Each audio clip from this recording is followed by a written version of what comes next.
Irmãos, a paz do Senhor a todos.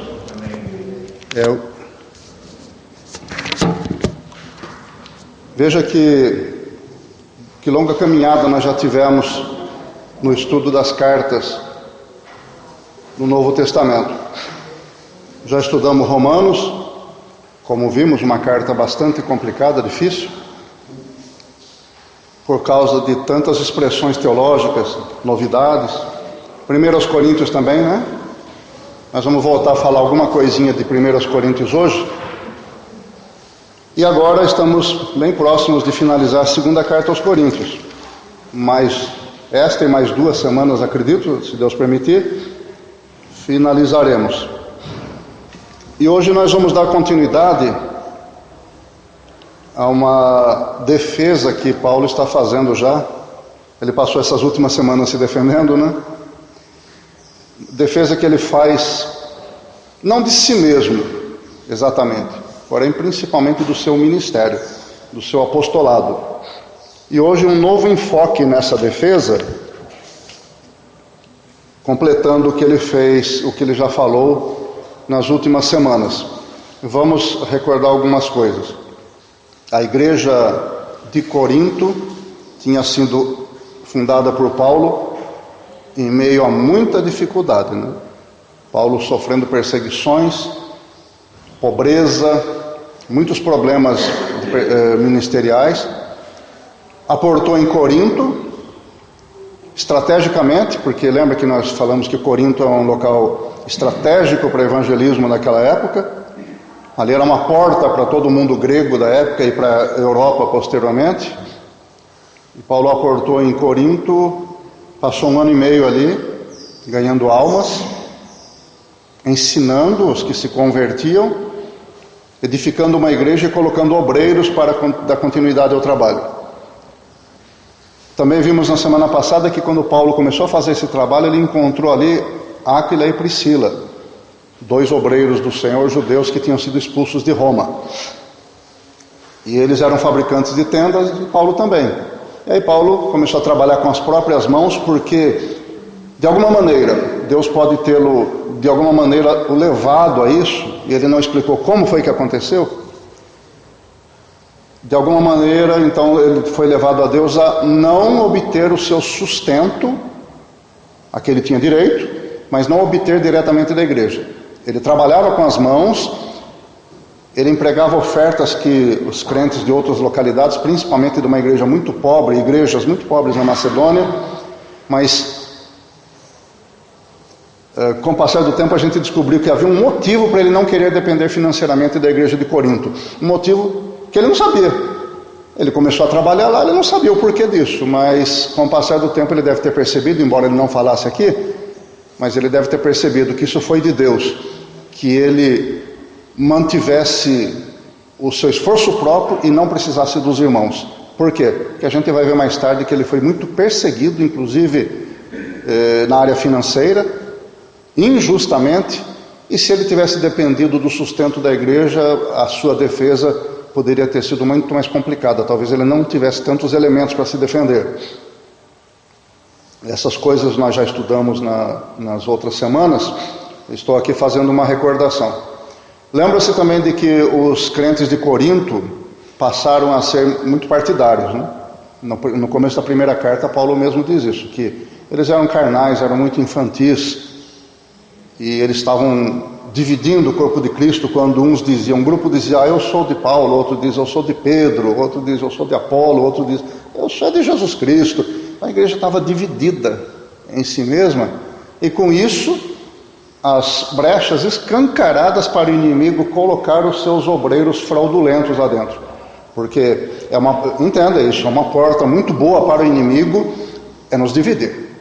Quando nós deixamos de estar unidos no mesmo propósito, procurando superar as nossas diferenças em amor, e não colocar as diferenças em relevância, e não procurando cada um ficar no seu canto, quando nós procuramos isso, a igreja está fortalecida. Então o inimigo quer minar isso, essa nossa unidade essencial, ele quer minar isso, porque é uma brecha para ele entrar e começar a colocar pessoas que vão ampliando essas aberturas, essas divisões, até que a igreja cai por terra, a igreja se se esfacela. E aconteceu em Corinto, uma grande igreja, uma igreja bastante operante, mas várias ideias e sentimentos diferentes acabaram por quase levar a igreja à ruína. E Paulo percebeu isso e trabalhou duramente, teve que escrever cartas muito duras, que nós estamos vendo aqui, para combater tudo isso. E depois dele combater isso com a igreja, de combater os desvios doutrinários, desvios morais, os problemas de entendimento e prática da palavra de Deus com a igreja, ele passou aí a atacar os falsos obreiros que Satanás tinha colocado ali no meio. Aí, eu digo que falsos obreiros colocados por Satanás, porque no último estudo que nós fizemos já caracterizamos isso.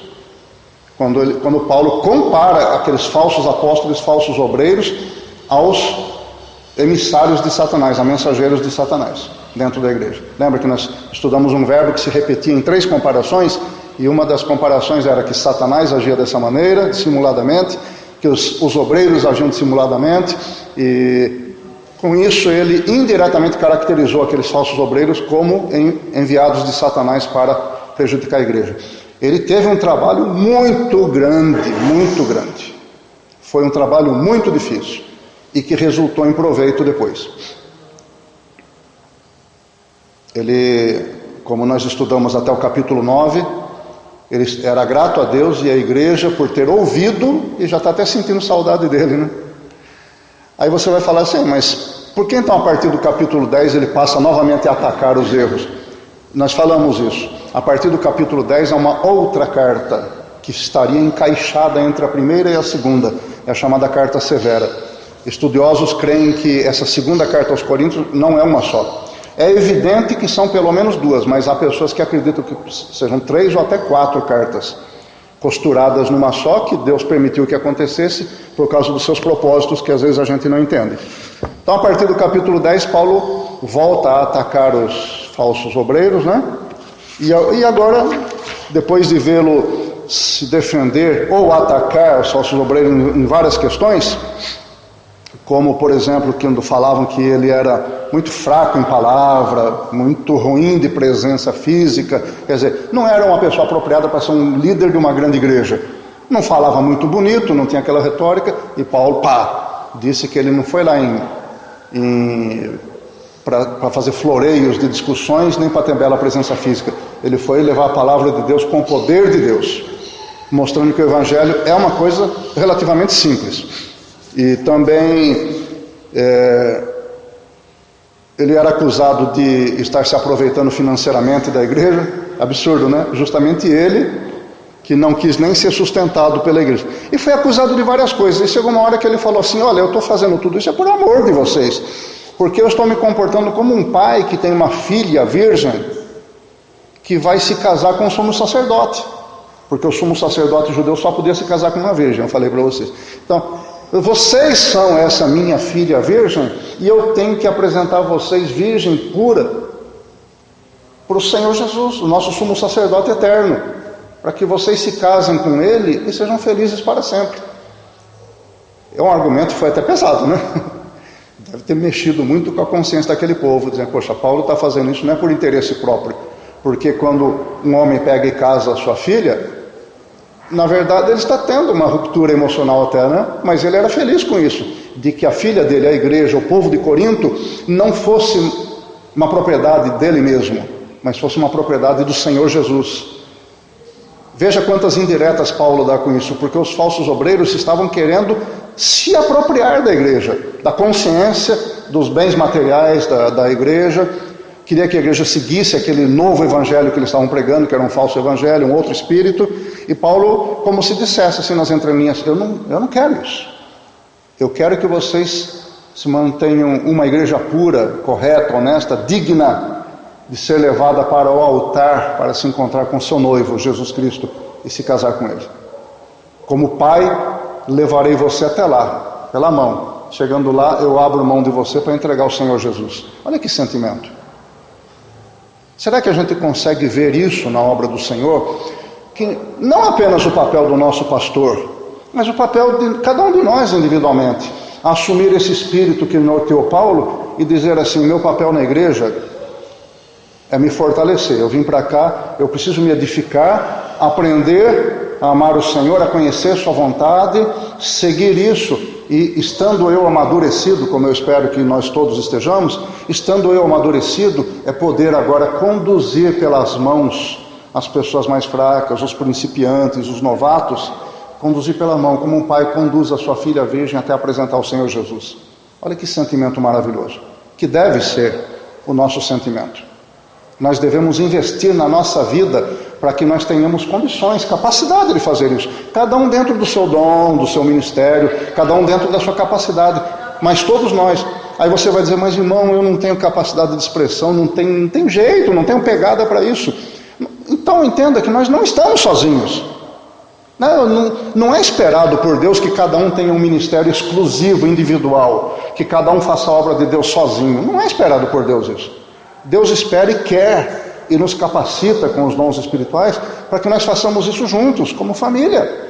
A igreja como sendo uma entidade, o corpo de Cristo. Então, quando nós alegamos fraqueza, incapacidade, vamos entender que nós podemos e devemos fazer isso junto com os outros irmãos.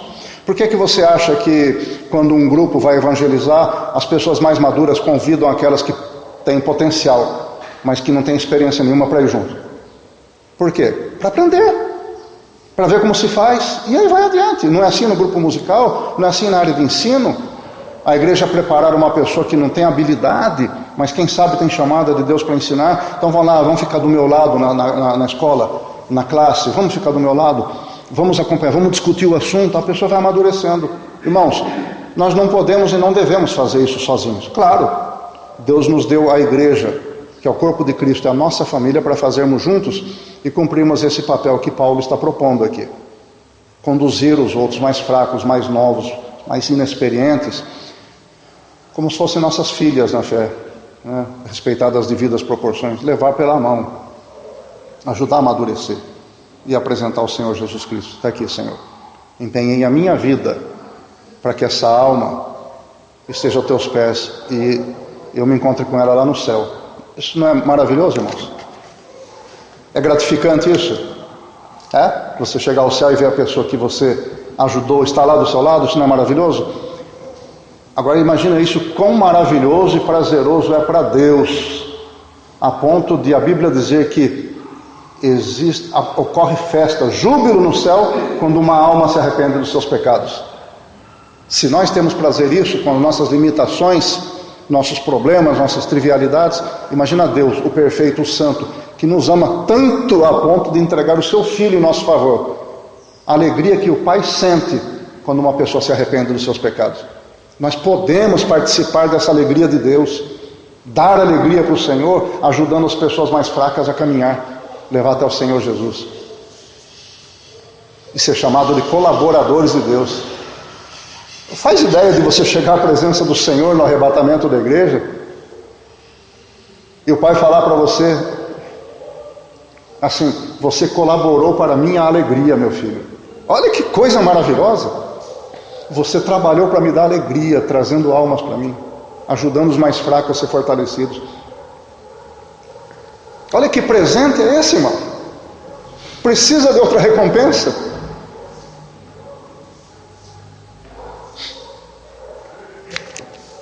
Bom, e Paulo então se comportou dessa maneira, entre outras coisas, né, de que ele se defendia. No capítulo anterior nós vimos uma defesa dele, mostrando as suas fraquezas. Não é típico do ser humano, né? Não é típico do ser humano. Você está sendo atacado por um grupo, aí você, para se defender daquele grupo, para valorizar o seu ministério, você fala de tudo que você é fraco, tudo que você passou de ruim.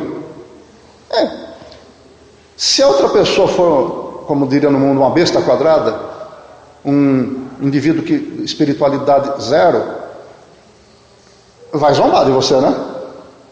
É essa a sua força? É aí que você se apoia para ser um cristão de destaque, que faz a obra de ser um apóstolo? Mas Paulo demonstrou toda a sua fraqueza, abriu seu coração, mostrou por tudo quanto passou, todas as humilhações inclusive, porque ele é humilhante ele descer num cesto amarrado por cordas por uma janela da cidade de Damasco para poder escapar da perseguição da polícia de Damasco, como aconteceu logo depois da sua conversão. É muito humilhante, era muito humilhante isso para a época. E Paulo contando tudo isso, e quem sabe os seus perseguidores zombando, mas aqueles que eram crentes de verdade, mas que estavam apenas no erro de dar ouvido para os falsos apóstolos, tal qual era a igreja de Corinto, esses começaram a ter abalado os seus sentimentos divisionários e começaram a dar mais valor para Paulo, porque nas entrelinhas Paulo estava dizendo assim: eu fiz tudo isso para poder chegar até vocês, eu comi o pão que o diabo amassou para poder chegar até vocês e amar vocês e constituir uma igreja. Nas entrelinhas fica a pergunta: esses obreiros para quem vocês estão dando ouvidos fizeram isso? Então aquilo que era uma demonstração de grande fraqueza de Paulo, de grande humilhação, se tornou em defesa própria e defesa do seu apostolado, para mostrar: olha, se eu passei por tudo isso por amor de vocês e eu consegui ganhar essa igreja e montar essa igreja, só pode ser porque o poder e a graça de Deus estavam na minha vida e no meu ministério, senão eu não teria feito isso. Então, na verdade, essa demonstração de fraqueza foi uma prova do poder espiritual de Deus atuando através de Paulo. Porque quem é que consegue, fraco, humilhado, derrotado, pobre, nu, passando fome, sendo chicoteado, fazer uma grande obra? Fale para os generais, para os grandes comandantes, se é assim que eles ganham batalhas. No âmbito humano isso é impossível, minha gente. Mas no âmbito espiritual é assim que funciona. E para coroar esse pensamento, esse raciocínio de Paulo, essa sua defesa, ele faz exposições agora no capítulo 12, que demonstram de como a fraqueza do ser humano fiel a Deus é preciosa nas mãos do Senhor para a exibição do poder de Deus na vida dessa pessoa. Totalmente contrário do que o mundo pensa, né? Totalmente contrário. Ainda, tá vendo? O carro ainda passou dizendo: no mundo tereis aflições, mas tende bom ânimo. Vamos lá então para a leitura da palavra, capítulo 12, versículos 1 a 18, que são o alcance da nossa lição de hoje, lição número 16. Eu falei que faltam 3 lições com a de hoje, não, são só 2, né? Desculpe, hoje é 16 já. Capítulo 12 então, versículos 1 a 18, de 2 aos Coríntios.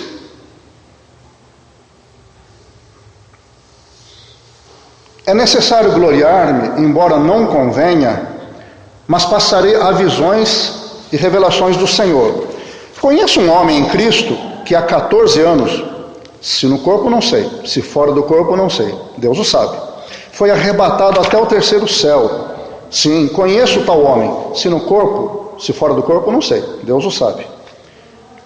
Que foi arrebatado ao paraíso e ouviu palavras inefáveis, as quais não é lícito ao homem referir. Desse tal me gloriarei, mas de mim mesmo não me gloriarei, senão nas minhas fraquezas. Pois, se quiser gloriar-me, não serei insensato, porque direi a verdade, mas abstenho-me, para que ninguém pense de mim além daquilo que em mim vê ou de mim ouve. E para que me não exaltasse demais pela excelência das revelações, foi-me dado um espinho na carne, a saber, um mensageiro de Satanás para me esbofetear, a fim de que eu não me exalte demais. Acerca do qual 3 vezes roguei ao Senhor que o afastasse de mim. E ele, o Senhor, me disse: a minha graça te basta, porque o meu poder se aperfeiçoa na fraqueza. Por isso, de boa vontade me gloriarei nas minhas fraquezas, a fim de que repouse sobre mim o poder de Cristo. Pelo que sinto prazer nas fraquezas, nas injúrias, nas necessidades, nas perseguições, nas angústias por amor de Cristo. Porque quando estou fraco, então é que sou forte. Tornei-me insensato, vós a isto me obrigastes. Porque eu devia ser louvado por vós, visto que em nada fui inferior aos mais excelentes apóstolos, ainda que nada sou. Os sinais do meu apostolado foram de fato operados entre vós com toda paciência, por sinais, prodígios e milagres. Pois em que fostes feitos inferiores às outras igrejas, a não ser nisto, que eu mesmo não vos fui pesado? Perdoai-me esta injustiça. Eis que pela 3ª vez estou pronto a ir ter convosco, e não vos serei pesado, porque não busco o que é vosso, mas sim a vós. Pois não são os filhos que devem entesourar para os pais, mas os pais para os filhos. Eu de muito boa vontade gastarei e me deixarei gastar pelas vossas almas. Se mais abundantemente vos amo, serei menos amado? Mas seja assim, Eu não vos fui pesado, mas sendo astuto vos tomei com dolo, ou engano. Porventura vos explorei por algum daqueles que vos enviei? Exortei a Tito e enviei com ele o irmão. Porventura Tito vos explorou? Não andamos porventura no mesmo espírito? Não seguimos as mesmas pegadas? Parece que nós, encerrando a leitura aqui, fica algo pendente, né? Como se devêssemos continuar a ler. E é verdade. Eu disse para vocês que do capítulo 9 ao capítulo 13 é quase que um pacote só. É muito difícil fazer divisões. Eu tinha prevenido vocês já sobre isso algumas semanas atrás. E se nós fôssemos prosseguir a leitura para completar o que nós estamos vendo aqui, nós entraríamos num assunto muito mais vasto e não caberia no tempo desta aula. Então, vai ficar um pouco... Uma parte vai ficar para a próxima semana mesmo. Quando Paulo diz assim, no versículo: é necessário gloriar-me, embora não convenha, a tradução mais adequada talvez fosse assim: embora não sirva para nada. O que Paulo quer dizer com isso? Não parece ser uma contradição dizer: eu preciso agora começar a elogiar a mim mesmo, a me gloriar. Mas isso não serve para nada. Por que ele está dizendo isso? Por que ele está dizendo numa mesma expressão duas coisas tão antagônicas assim? Porque ele está remetendo à necessidade que os coríntios têm de ouvir. É mais um tapa na cara, na verdade, dos nossos irmãos de Corinto, dizendo assim: olha, o que eu vou fazer, o que eu vou passar a falar agora, é necessário para vocês. Vocês têm que ouvir isso. Mas entenda que isso não serve para nada. E os crentes de Corinto vão pensar assim: pô, mas se não serve para nada, por que nós temos necessidade de ouvir isso? Então os que podiam raciocinar mais profundamente, quando caísse a ficha, iam dizer: que vergonha. É porque nós estamos dando ouvido a coisas que não levam a nada.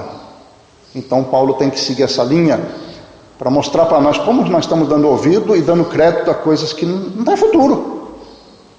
Que são esses falsos obreiros que estão aqui se jactando de grandes coisas, de serem excelentes oradores e criticando Paulo porque não é assim, de bela presença, belas roupas, um porte visual adequado a grandes obreiros, como acontece hoje em dia demais, de montão por aí afora.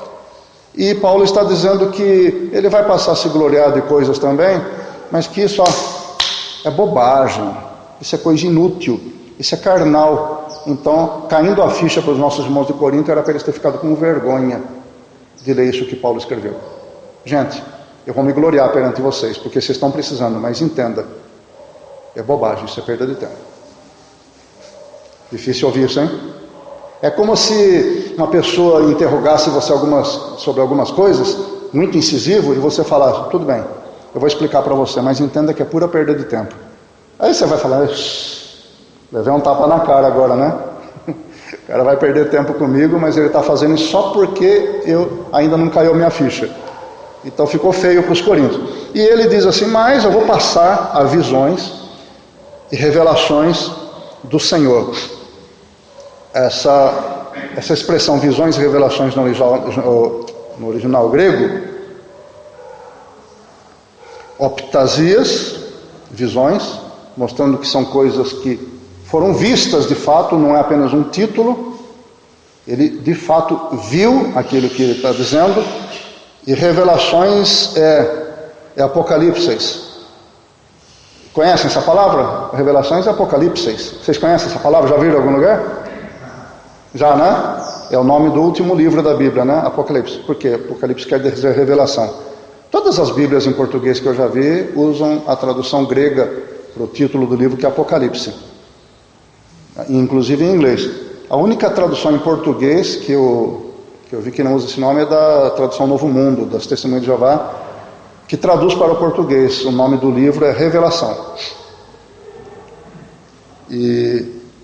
E Paulo está dizendo que o Senhor lhe concedeu ver coisas espiritualmente e lhe concedeu revelações espirituais. Isto é, Paulo não somente viu, ele ouviu, como vamos ver daqui a pouco, ele viu, ouviu e recebeu revelações.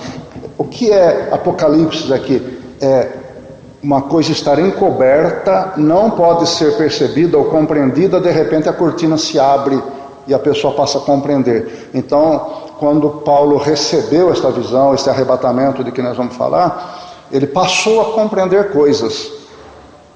Ele está dizendo que isso aqui aconteceu 14 anos atrás, então foi bem antes dele ter fundado a igreja dos Coríntios.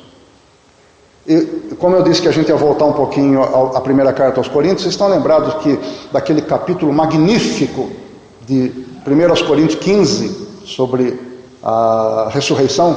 Lembra que nós estudamos um capítulo maravilhoso, uma das grandes obras-primas da literatura universal, é aquele capítulo 15. E você lê aquele capítulo e quando você vai lendo e entendendo como palavra de Deus, você vê coisas novas ali que você não tinha como saber, a menos que estivesse escrito na Bíblia. Mas se você parar para pensar, quem foi que escreveu aquilo? Que foi um simples homem, foi Paulo.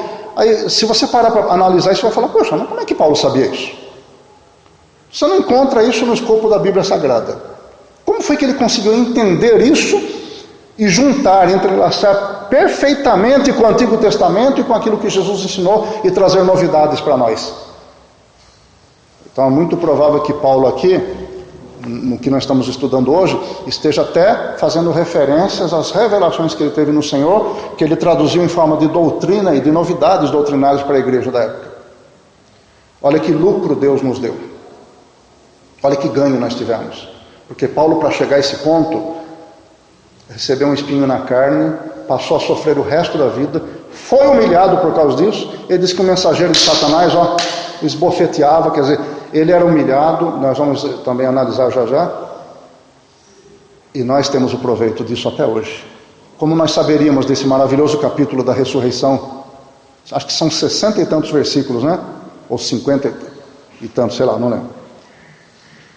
E hoje nós temos conhecimento a respeito da ressurreição, porque Paulo foi arrebatado, recebeu revelações, e para ele não se exaltar, ele passou a sofrer o resto da vida.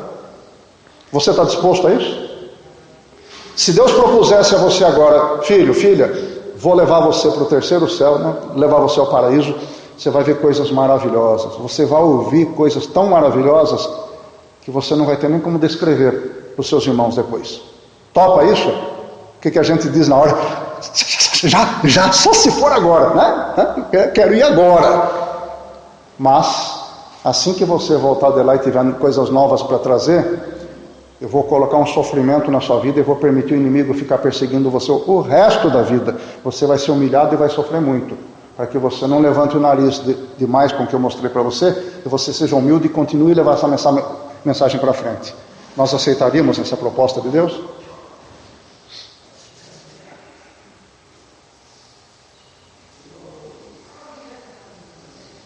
Aqueles falsos apóstolos queriam a glória do Evangelho, de dirigir a igreja, de ser doutrinadores, mas o sofrimento não.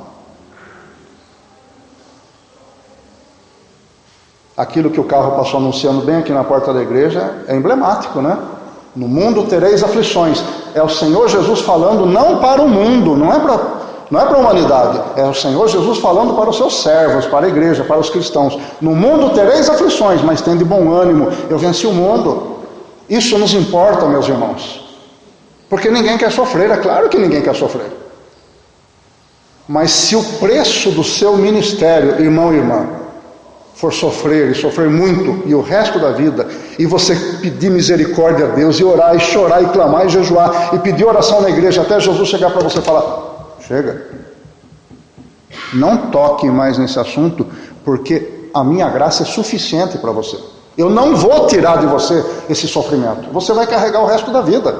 Eu não vou tirar. E aí, você pode dizer como Paulo, então, de bom grado, de bom coração, eu me alegro no meu sofrimento, na minha humilhação. Porque quando eu estou fraco, então eu sou forte. Isso é marca do ministério cristão. Eu não estou dizendo que Deus vai me colocar para sofrer, vai colocar você para sofrer para a gente desempenhar o ministério. Eu não estou dizendo, mas pode ser. Pode ser uma requisição. Você está disposto a pagar o preço?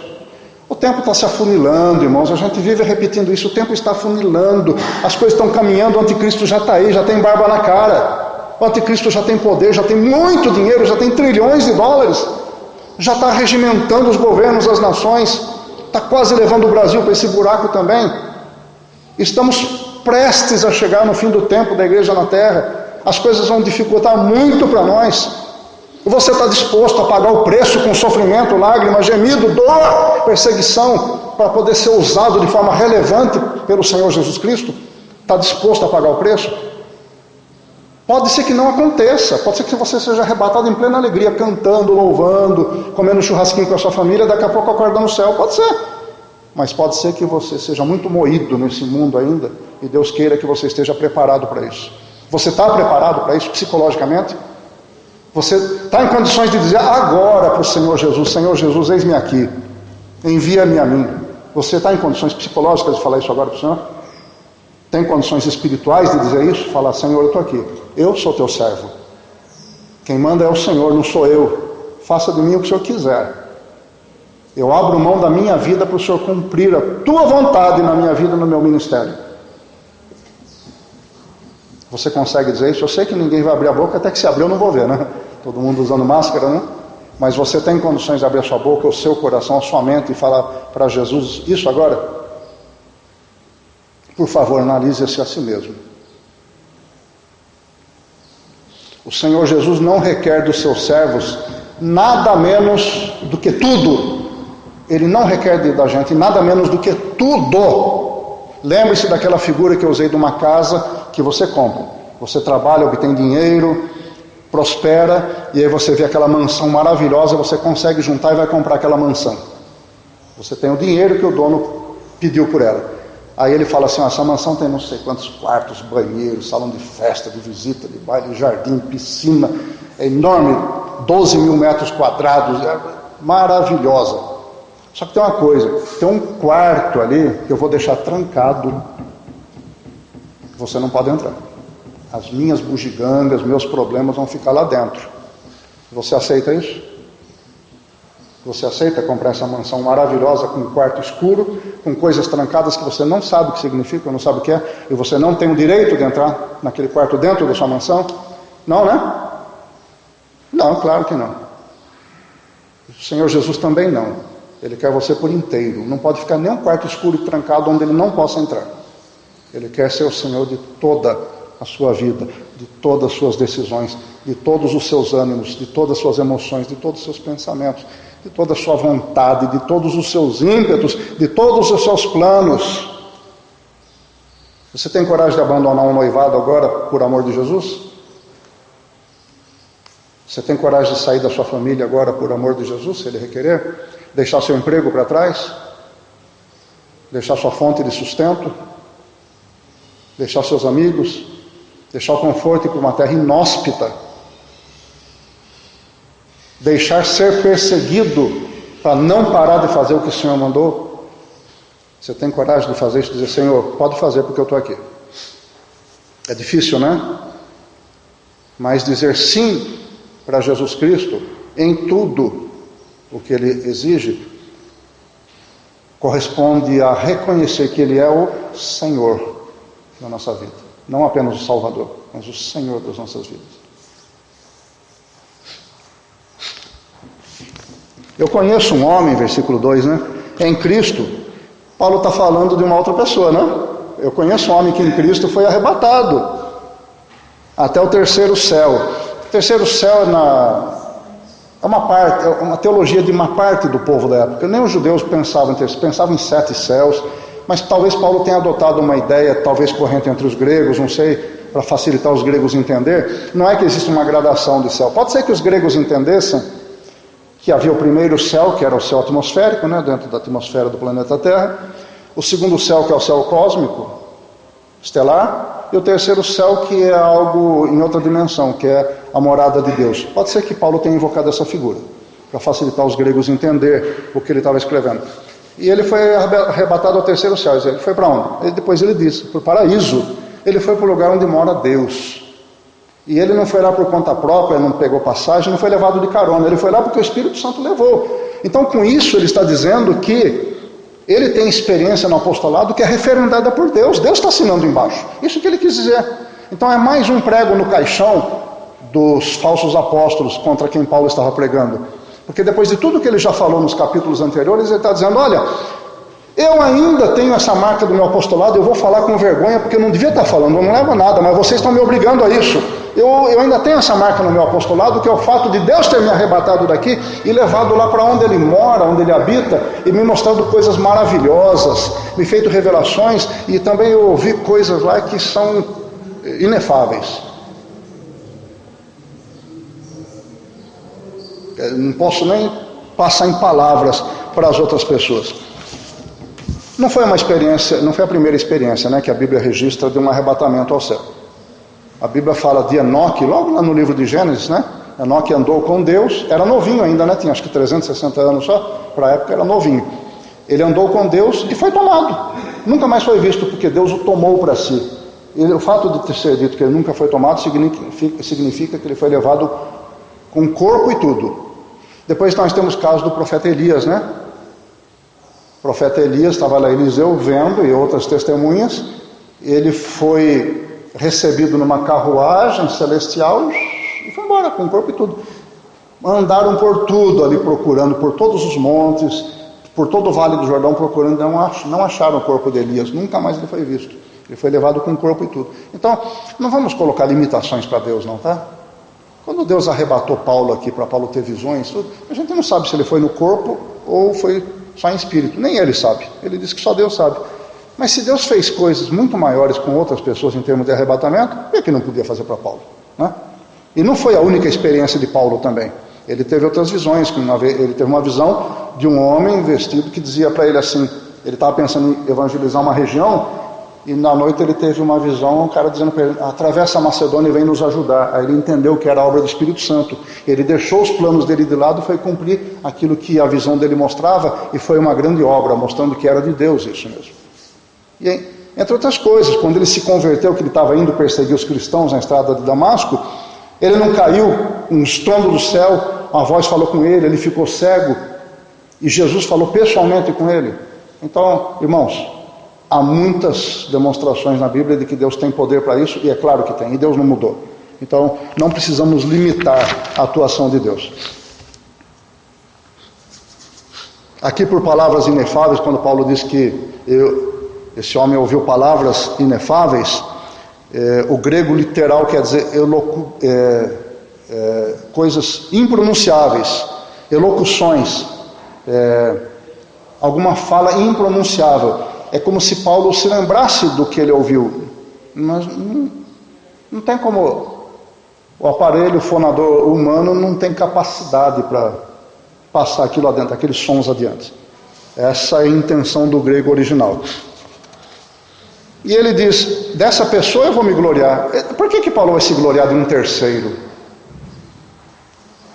Por que ele vai se gloriar? Ele está dizendo, eu vou me gloriar nisso, vou passar visões e revelações de Deus. Aí ele falando de uma outra pessoa que foi arrebatada ao céu, ele não diz, eu fui. Ele fala de uma outra pessoa. Desse tal me gloriarei. Por que ele diz isso? Porque é ele mesmo. Ele vai se gloriar dessa pessoa porque essa pessoa é ele. Ele diz, desse tal eu me gloriarei, mas de mim mesmo não me gloriarei, senão nas minhas fraquezas. Aí ele vai explicar o porquê. Ele vai se gloriar dessa pessoa, mas não de si mesmo. Por quê? Ele vai se gloriar do fato de ter estado ao céu. Essa pessoa, ele ter estado no céu, mas não a pessoa dele que está na terra, que só sofre fraquezas. Vamos ver como é que ele descreve isso. Versículo 6. Ele diz assim, porque se eu quiser me gloriar, não serei insensato. Ele está reportando uma acusação, que as pessoas acusavam que ele não tinha juízo, que ele não tinha bom senso. Ele está dizendo, não, mas se eu quiser me gloriar, eu não vou ser insensato. Por quê? Porque eu estou dizendo a verdade. Mas eu vou me abster de me gloriar, para que ninguém pense de mim, isso aqui é importante para nós, hein? Para que ninguém pense de mim além daquilo que em mim vê ou de mim ouve. O que é que Paulo quer dizer com isso? Ele está combatendo uma espécie de uma idolatria cristã que existe desde aquela época, né? Ainda existe nos nossos dias. Ele está dizendo, olhem para mim, o que vocês estão vendo em mim, essa figura feia que vocês dizem que é uma figura desprezível, um homem todo torto, baixinho, feio, defeituoso, que não fala bonito, eu quero que vocês vejam isso em mim. Prestem atenção em mim, no meu exemplo, ainda que eu seja muito feio, desengonçado, e preste atenção naquilo que eu estou falando, que é a palavra que provém de Deus. Não precisa se preocupar com meus arrebatamentos, minhas visões, não precisa se preocupar com isso. Por quê? Para combater a idolatria cristã. Hoje em dia nós temos muitos ministérios voltados por uma figura de um homem ou de uma mulher. Se aquele indivíduo sair daquela igreja, é como se a igreja fosse se extinguir. A própria igreja treme de medo de pensar que aquele homem ou aquela mulher que está na cabeça do ministério possa um dia sair dali. Gente, o pastor da igreja universal ainda é Jesus Cristo. E ele diz, dar-vos-eis pastores segundo o meu entendimento, segundo o meu coração. Então, eu não estou falando da nossa igreja, eu estou falando da igreja do Senhor Jesus na terra. Eu até sei que aqui na Segunda Igreja Batista não existe essa idolatria ministerial. Dá até para perceber isso. A gente não é preso a pessoas aqui, eu sei. Mas como aqui está sendo gravado e acredito que pessoas de outros ministérios vão ouvir, é bom que se saiba disso. Eu passei por isso em Fortaleza e vi muito disso lá. A figura de uma pessoa à frente da igreja é um semideus que está ali na frente. É muito comum isso lá. Comum demais. Não é só uma questão de afeição àquela pessoa, já transcende isso. É como se aquela pessoa fosse insubstituível, Jesus nunca pudesse tirar dali. As pessoas não querem nem pensar, nossa, o pastor nosso está velhinho, está com quase 90 anos, e se ele morrer, o que vai acontecer? Ninguém quer pensar nisso, como se dissesse, não vai acontecer, não, Deus nos livre. Mas não é assim. Nós não podemos nos prender a uma pessoa que nos guia. Nós devemos nos prender à pessoa maior que nos guia, que é Jesus Cristo, usando outras pessoas para nos guiar. E Paulo estava tentando combater isso. Como se dissesse assim, olha, eu estou trabalhando e falando todas estas coisas, que é para recuperar a confiança de vocês no meu ministério apostólico, em detrimento daqueles que estão falando mal de mim. Mas, ainda assim, eu não quero que vocês me coloquem num trono, num pedestal na igreja, não, porque eu sou um homem como vocês. Eu só quero que vocês prestem atenção naquilo que eu estou falando, no que eu estou ensinando e na minha presença, que é para vocês me amarem.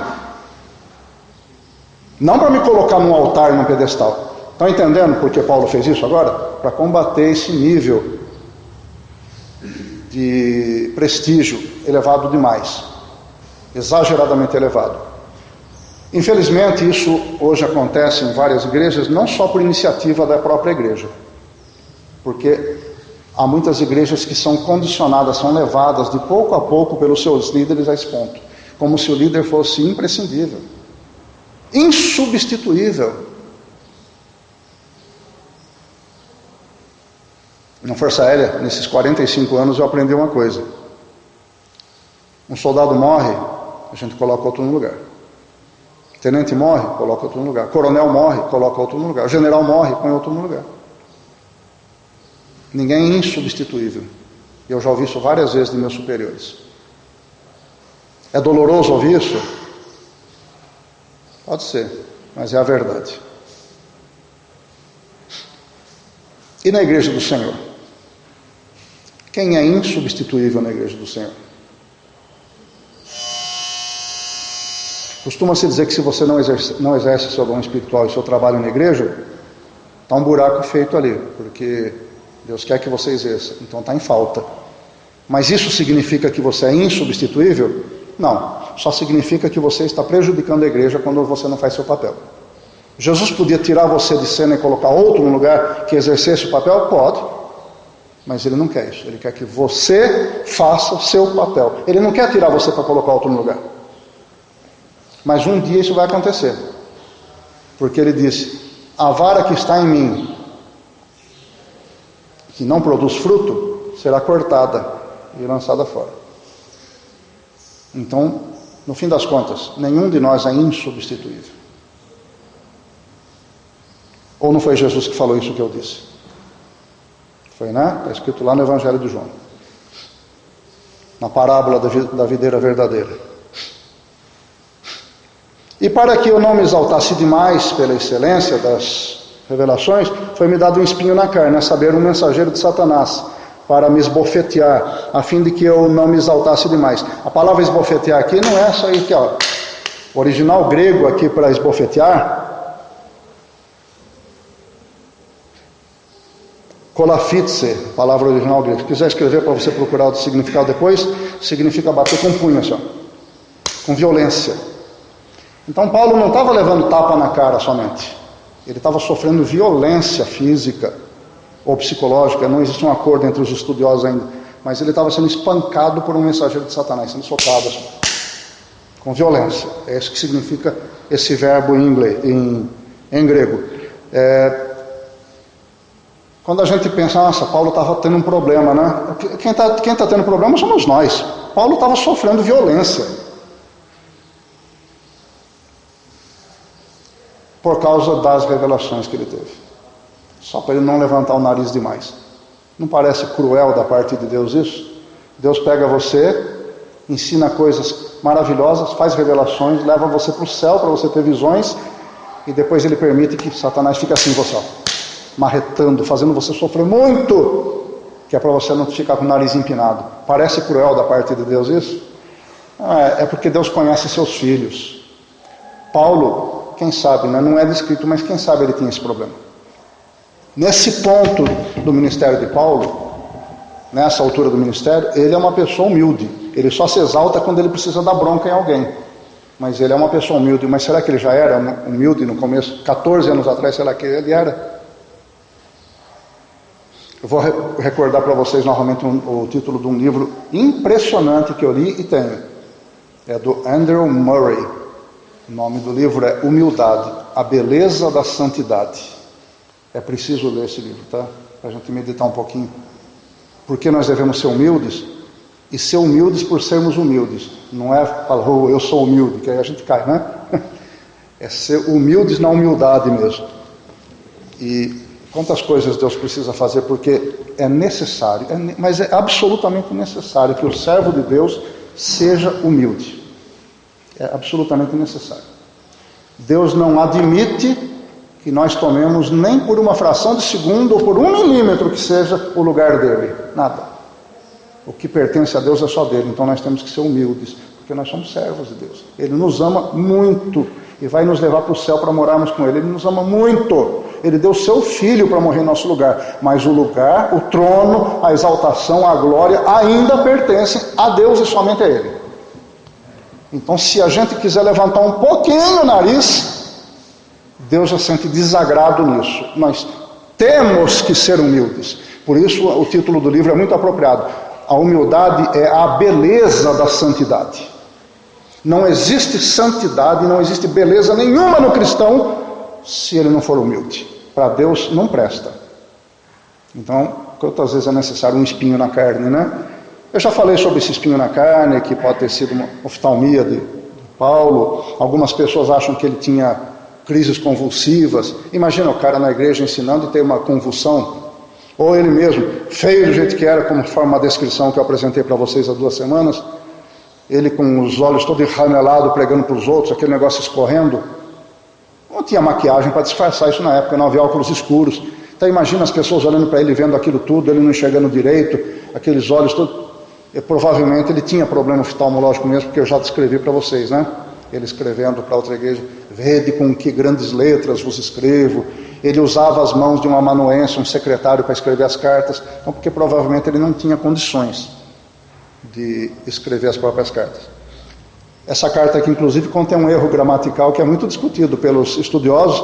Eles dizem que se Paulo tivesse tido a oportunidade de ler a carta, ele deveria ter riscado essa palavra, porque é um evidente erro gramatical no grego.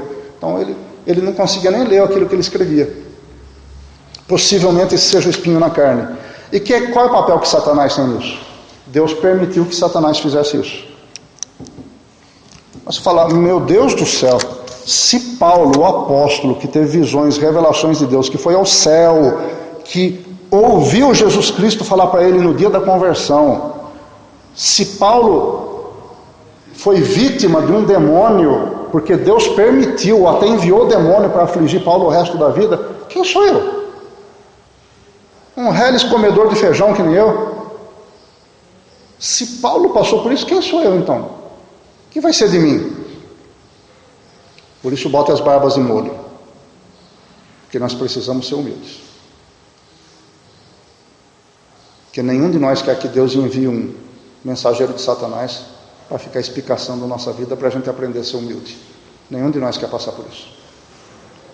Então vamos ser humildes. Agora que nós conhecemos a teoria, melhor do que ser humildes conhecendo a prática. Encerrou o tempo, irmã? Tem mais 10 minutos. Mais 10 minutos? Oh, muita gentileza sua. E Jesus disse, a minha graça... Essa expressão, eu vou confessar uma coisa para vocês. Eu passei muitos anos para entender desse versículo 9 para frente. Jesus dizendo, a minha graça te basta, porque o meu poder se aperfeiçoa na fraqueza.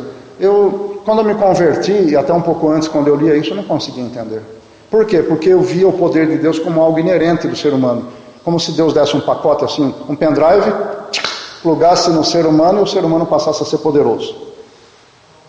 Não é. Agora dá para entender que é o seguinte, o poder de Deus está disponível. O Espírito do Senhor habita dentro de nós, não é? Não habita dentro de nós? Olha, quem está aqui dentro é o Todo-Poderoso.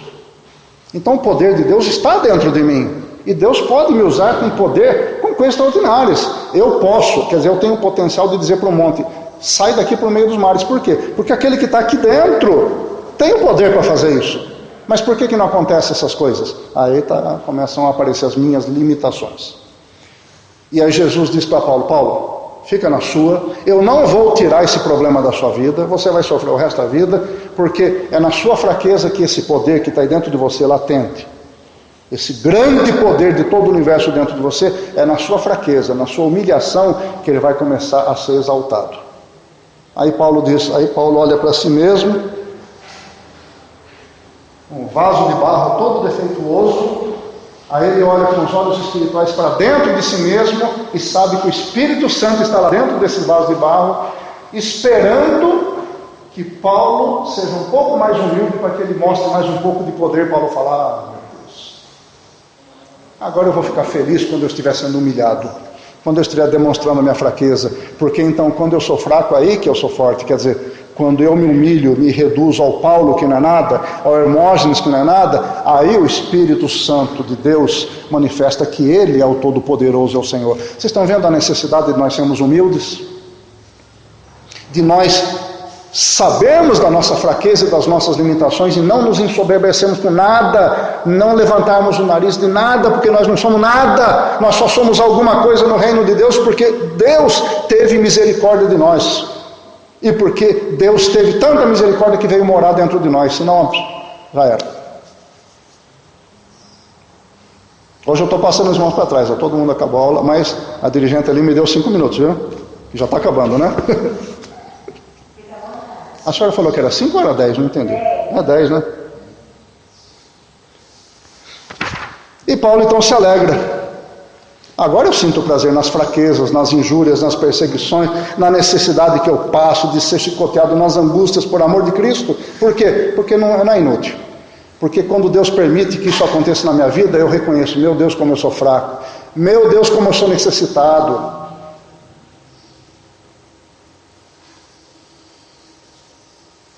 E aí Deus diz, é verdade. Agora eu vou mostrar meu poder através de você. Você acredita que isso está disponível para você? Acredita que isso está disponível para cada um de nós? Tá? Não está? Então seja humilde, seja pequeno nas mãos do Senhor. Considere-se um vaso de barro, não levante o nariz, não suba numa folha de papel pensando que já está no céu. Considere-se pequeno e diga, Senhor, usa-me nas tuas mãos, por favor.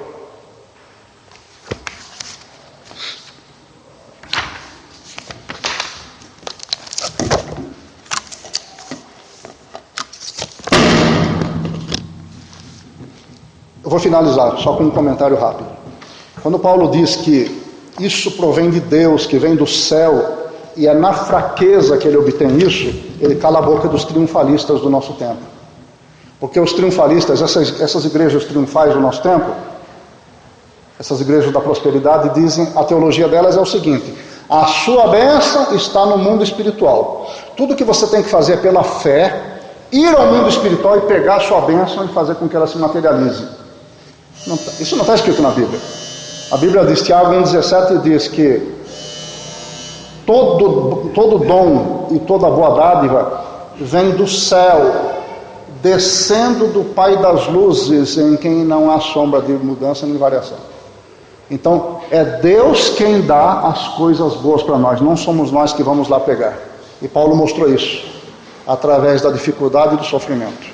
Irmãos, o nosso triunfo é sermos humildes e submissos ao Senhor. Esse é o nosso verdadeiro triunfo. Amém? Deus abençoe, meus irmãos.